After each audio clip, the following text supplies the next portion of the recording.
What is going on, guys? It's the Mad Dragon. We're back talking about more team announcements for the Six Nations 2024. Ireland on the cards today. Ireland, who at the end of the World Cup, everyone was a little bit sad. Everyone was a little bit, disappointed with where they got to. They got to that quarterfinals, and that quarterfinal curse came back. But in one of the best games I've ever seen, just generally in terms of rugby as a neutral, that Ireland-New Zealand game is right up there in terms of how good the quality was of rugby on that day. And then over the Christmas period, of course, we knew that after the World Cup, Johnny Sexton was going to be retiring. Captain of the ship is gone. Who is going to take the helm? We got towards Christmas. We got into the new year. Mac Hansen is out injured. And I kept seeing articles about all these different players that are out with injury, Six Nation hopes in tatter sort of deal. And I really got round to, this team announcement coming out thinking, oh my goodness, Ireland are going to be in desperate trouble for this Six Nations. They're not. They're fine. This is a really good team that they've put out. So I don't know if I've bitten into the clickbait videos of rugby. This is a really solid team. Okay, yeah, they haven't got Mac Hansen, they haven't got Johnny Sexton, but across the board, there are some very, very talented players here, and they're going to need it. First game against France, not the opener to Six Nations that a lot of teams would vote for. As a Wales fan over here, I certainly wouldn't be voting for it. But going to be a very exciting first game to get them kicked off. So we're going to have a look through the team, see who's been picked, have a bit of a think about who we think is going to be starting in that starting 15 to go up against France. And then also talk a little bit about what I'm hoping for from this Ireland team in this Six Nations. So we're starting out in the front row then. The graphic is better for Ireland than the England one. They still have got the props the wrong way around though. We're going to start out with tight head, then hooker, then we're going to go to loose head. Don't know why they're doing that. So we'll start out with the tight heads then. Tyke Furlong, Finlay Bealham, and Tom O'Toole. So I imagine a lot of people will be picking Tyke Furlong as your starting number 3. I have been impressed by Finlay Bealham, to be fair, over the last year or so. I think he's kind of flown under quite a few people's radars. I think he has been quite impressive. I imagine Tyke Furlong's probably going to be starting for that game against France. I think just sort of scrummaging and wanting to keep the power game on. I think maybe they'll probably still lean towards Furlong. Hooker position, Kelleher, Sheehan and Tom Stewart coming in. We've lost Herring. I think Herring's out with an injury. But for me, Dan Sheehan is still your starting boy in that hooker. I do think Dan Sheehan is very much up there for one of the best hookers in the world at the minute. I've really been enjoying his performance. Well, over the last couple of years, actually, since he was sort of coming onto the scene, he's been very impressive. So I think he'll probably be my starting hooker. And then in the loose head position, then we have Andrew Porter, Jeremy Loughman and Cian Healy. I imagine they're still leaning towards Andrew Porter for this. Cian Healy, still going. I don't even know how old Cian Healy is, but he's got to be getting up there, right? The caps on this guy are right up there. I imagine Andrew Porter again is going to be your starting guy. That's a good Ireland front row that we've seen in the past. Andrew Porter, Sheehan and Tyke Furlong. That for me is probably what you're looking at for that front row going up against France. In your lock department, Ian Henderson, Tyke Furlong, Joe McCarthy and James Ryan. Big contenders in here. I still think for me personally, I'm looking at Tyke Byrne and James Ryan for the first game against France as a 4-5. Ian Henderson's still a good player, but Tyke Furlong for me, I think is one of the best locks in the world. And I think people were talking about him a lot. Probably about 2 years ago, he was right up there in people's big talking points. I've not heard that many people talk about how good Tyke Byrne is anymore, but I still think he's right up there. And James Ryan for me has been on an upward curve over the last couple of Six Nations as well. So that would be my 4-5. In your back row, Peter O'Mahony coming in as the captain, of course, now with no Johnny Sexton, Josh van der Fleer, Caelan Doris, Jack Conan, Nick Timoney, and Ryan Baird getting in there on the end as well. So I'm really glad to be seeing Nick Timoney in. Now, Nick Timoney is not someone I know a great deal about because trying to catch the Irish regions at club level is actually really tough over here.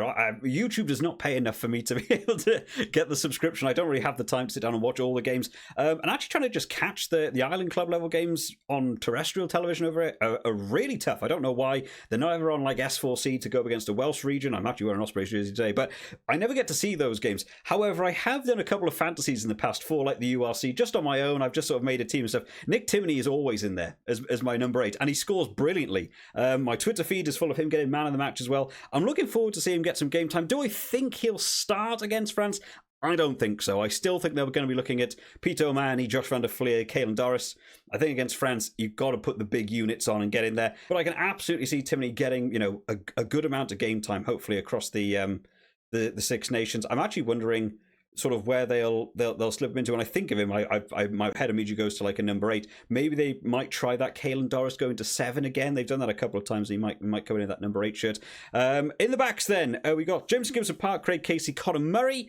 For France, I still think you're looking at Gibson Park here to start off, and then Conor Murray on the bench.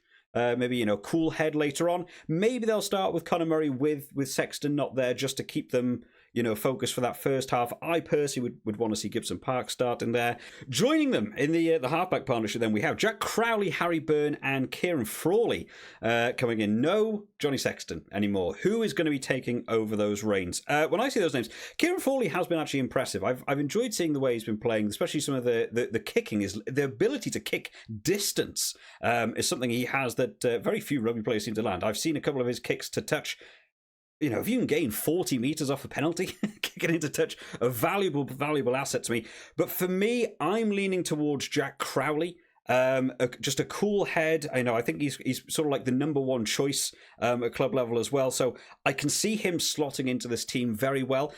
Jack Crowley and Kieran Frawley also have experience playing 12. There's always an option that we could see Ireland test double playmaker, 1 at 10, 1 at 12 over the course of the Six Nations, just to test a few things out. Going to be hard with how good the centres are for Ireland, but I think that's on the cards. For me, I would lean towards Crowley, maybe with Frawley on the bench, just for that late game. A couple of long range kicks and stuff, maybe, because I've also seen him kicking from tee as well. He's also got a good boot towards getting some of those late game threes that might just seal out a game for you.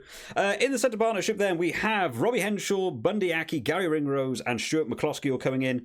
4 talented centres coming in there. Again, I assume they're going to go with a bit of the status quo. Bundy, Aki, Gary Ringrose for that France game. But I am really hoping we get to see Robbie Henshaw partner with Stuart McCloskey in a couple of games. Maybe the Italy game, maybe the Wales game. I think where Ireland can have big advantages. I would like to see those two actually partner up a bit and let them have full games to themselves without having to have Aki and Ringrose on. And then that back 3: Hugo Keenan, Jacob Stockdale coming back in, James Lowe, Calvin Nash, and Jordan Larmour coming in. Lots to talk about here, because we have no Mac Hansen.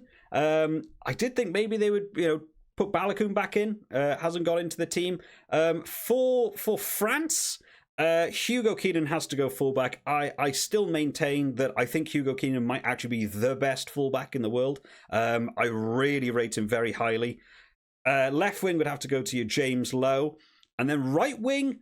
I think that's kind of tough, actually. I personally really like Jordan Larmour. I've seen quite a few comments from you guys, and some hardcore Ireland supporters really don't like Jordan Larmour. I don't think I've ever really seen him put a foot wrong in an Ireland jersey. I could see him maybe going on there. I would maybe like to see Calvin Nash have a go, but against France, straight from the off, I don't know. Might be a bit of an intense game. I personally be looking for. I think I might look at Jacob Stockdale, just from an experience point of view. I know he can also do fullback, though. You could always put Stockdale at fullback and Keenan on the wing.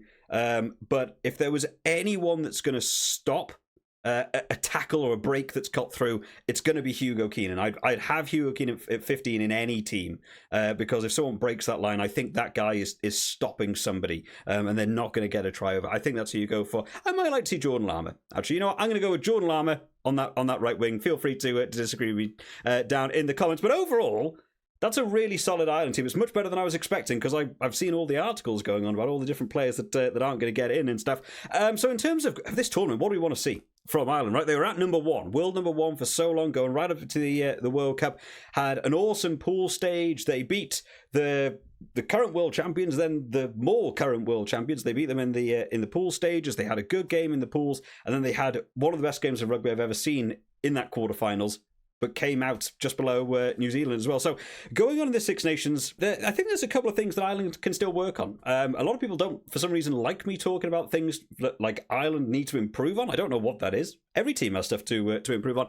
For Ireland, I think it's going to be just securing a couple of the different set-piece areas. We saw the line-out struggle in the World Cup. I think Dan Sheehan is on it. He's absolutely settled. I think they need a second player that's going to step up to that line-out and really secure that, because they have solid jumpers in the Irish line-out. They have 3 men in every line-out that are going to get in the air. You've got to get that ball in correct, and we saw that be a little bit creaky for them over the World Cup. That's something for them to fix. And also a bit of the penalty counts, which have always sort of plagued this Ireland team. James Ryan's got a lot better in recent years. I did have a quick look at the stats from last year. Andrew Porter is #1 penalty giver in the Six Nations last year.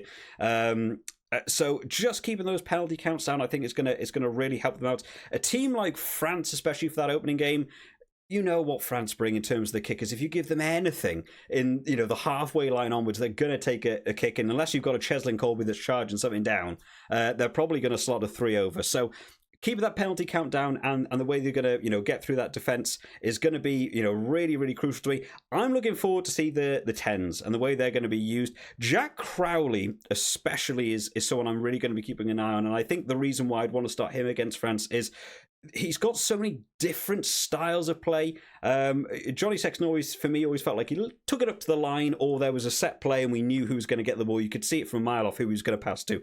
The thing I quite like about Jack Crowley, he's a little bit unpredictable. Sometimes he steps. He's played at 12 before. He's also up for a good bit of contact. I've seen him have some good bumps on people when he's carrying the ball as well. He slips through a couple of tackles. I think that's going to be a bit of a key thing, because the French defence is solid. They've got Sean Edwards on that defence coach, position for them. The French defence is going to be tough, especially in France as well.